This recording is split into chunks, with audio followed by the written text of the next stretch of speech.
Hola, nos volvemos a encontrar en este caso para hablar de todo lo que tiene que ver con el patrimonio, todo lo que tiene que ver con las cuentas y a la vez hablar de ciertas cuestiones que vamos a incorporar, que son el tema de cómo varía el patrimonio, de cómo nosotros vamos a usar cada una de las cuentas.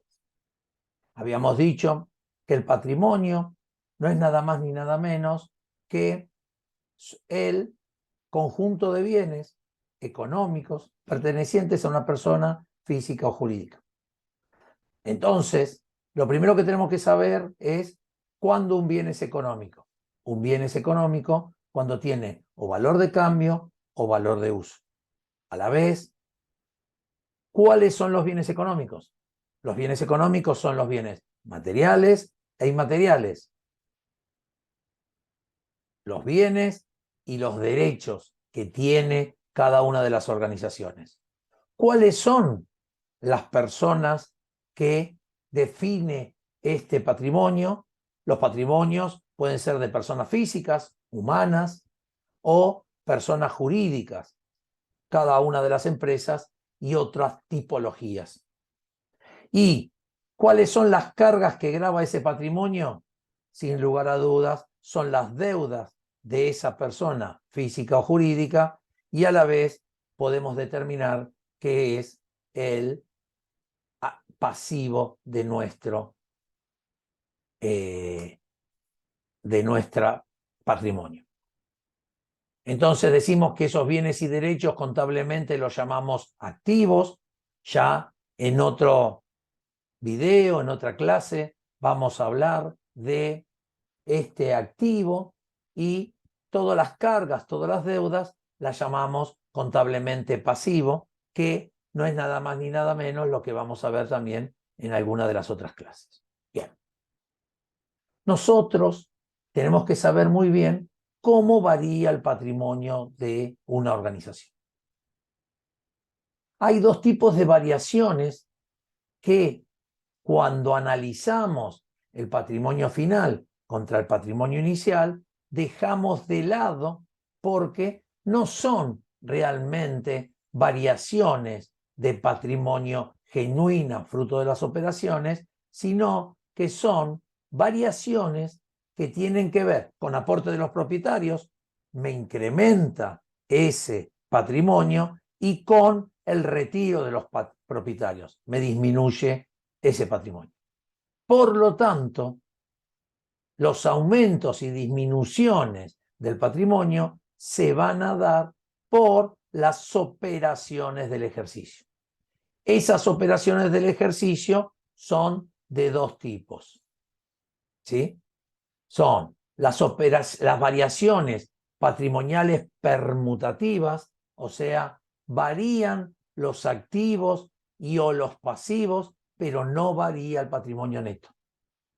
Decimos que hay un cambio cualitativo en la cualidad, en la calidad de ese patrimonio, pero no es un cambio cuantitativo, no cambia ese patrimonio.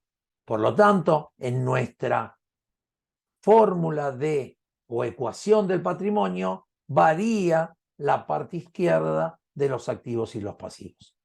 No me varía el patrimonio neto.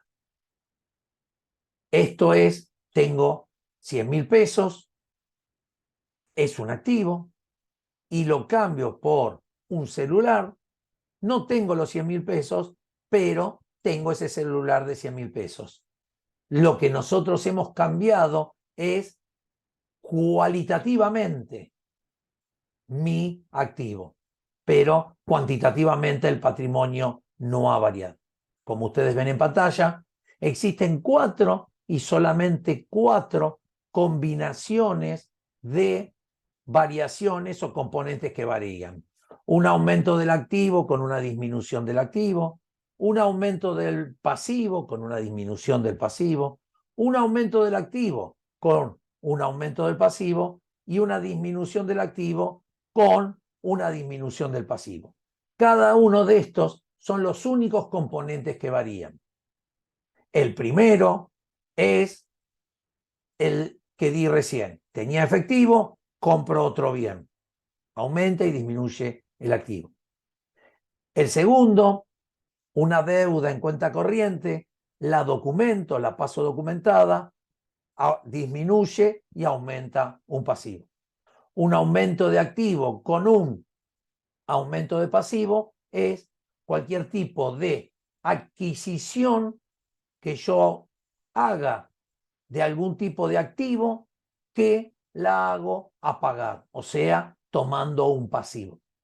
Y la disminución de activo y disminución de pasivo es el ejemplo de todo lo que yo pague en efectivo,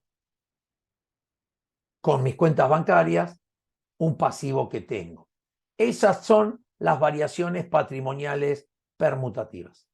Pero también nosotros vamos a ver que existen las variaciones patrimoniales modificativas.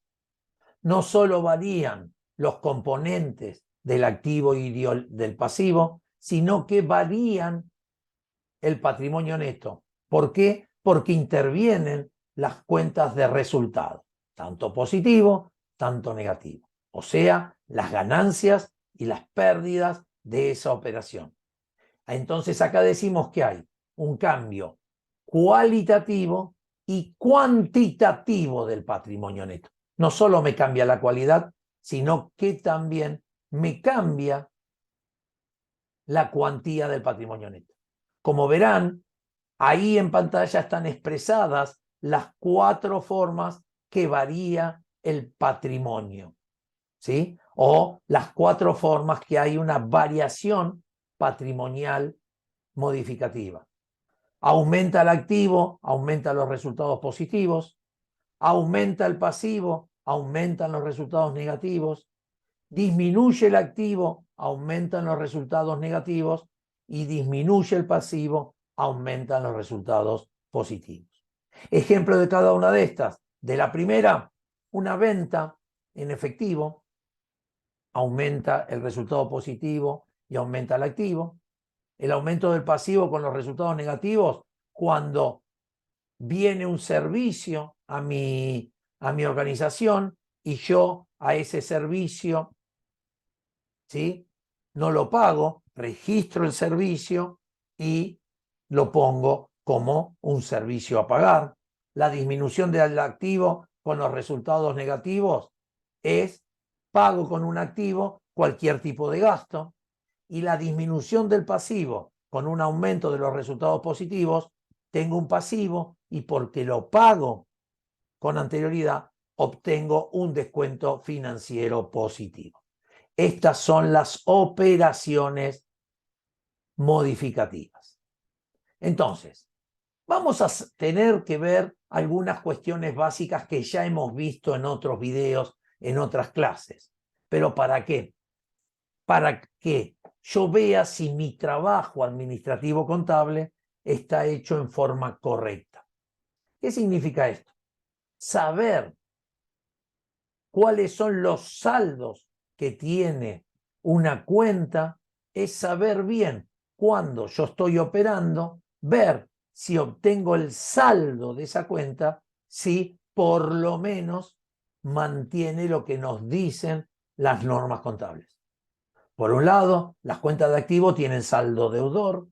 Si yo encontraría una cuenta con saldo acreedor, significa que algún inconveniente o varios inconvenientes se han dado para que esa cuenta, que sí o sí tiene que tener saldo deudor, tiene saldo acreedor.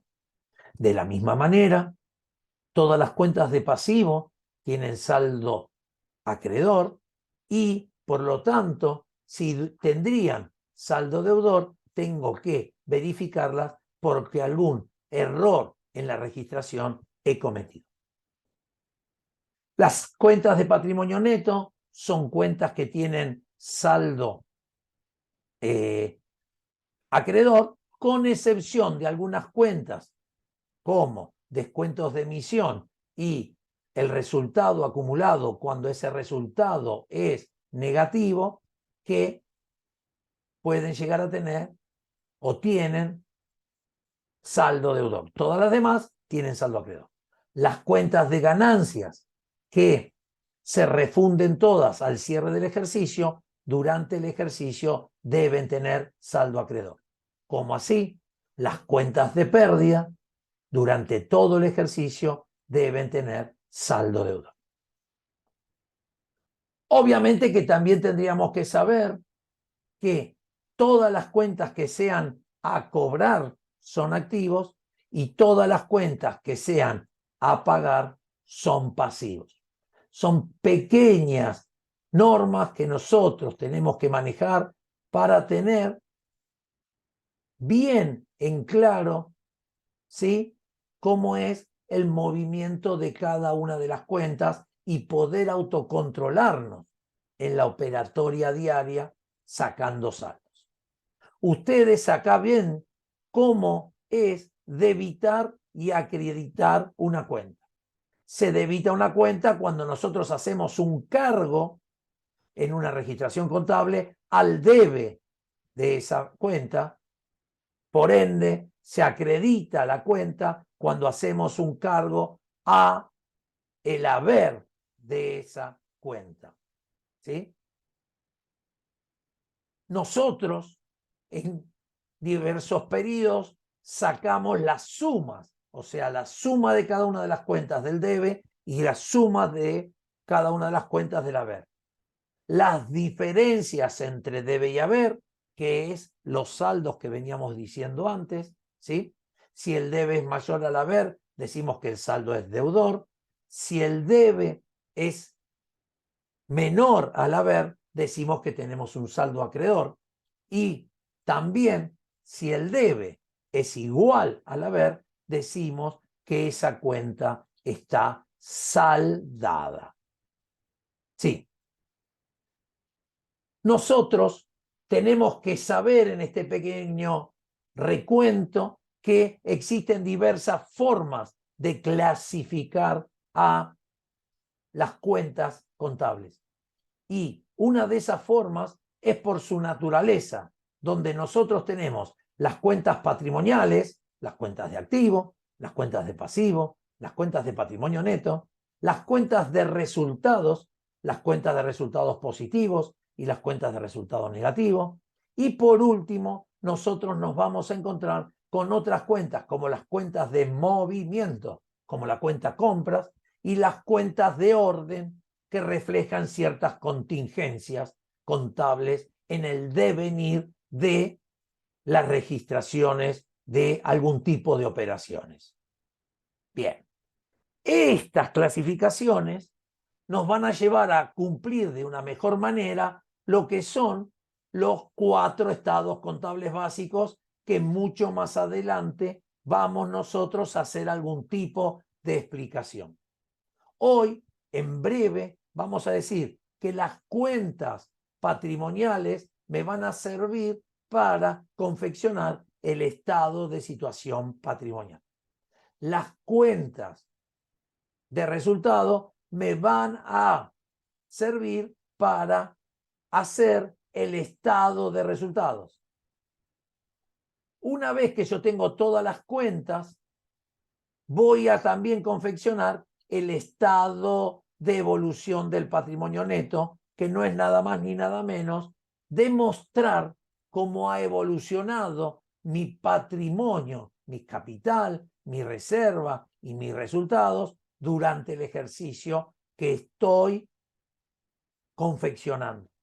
Y el último, que es el último de los estados que es obligatorio para todas las organizaciones, antes no era obligatorio para todas, es el estado de flujo de efectivo, que no es nada más ni nada menos que un estado que lo que hace es tomar todo el efectivo al inicio y similares y restarle el efectivo y similares al cierre, y esa diferencia demostrar en qué se ha aplicado y cómo han sido los orígenes, porque este estado antes se llamaba el estado de origen y aplicación de fondos. Hoy lo que demostramos es solamente el movimiento de las cuentas y del efectivo que pasa por esa organización. Pero esto lo vamos a ver más adelante.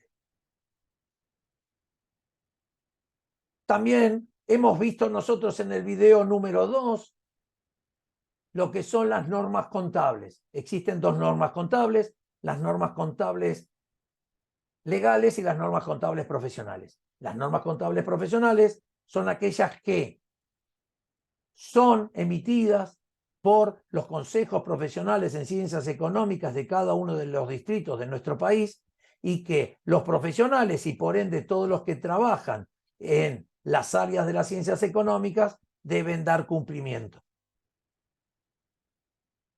Y las normas contables legales son todas aquellas normas que provengan del Estado nacional, los estados provinciales y los estados municipales que competan a la organización de la cual nosotros estamos actuando.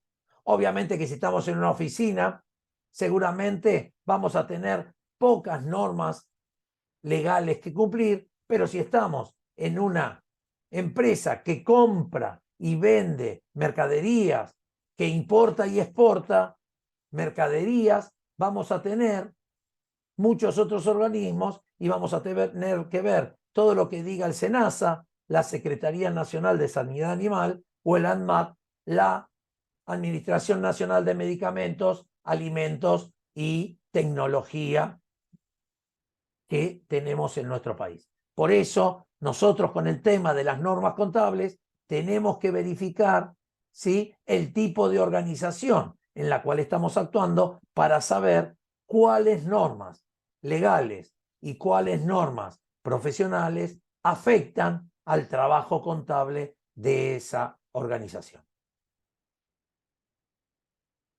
Y ahora nos vamos a meter en la ecuación estática del patrimonio.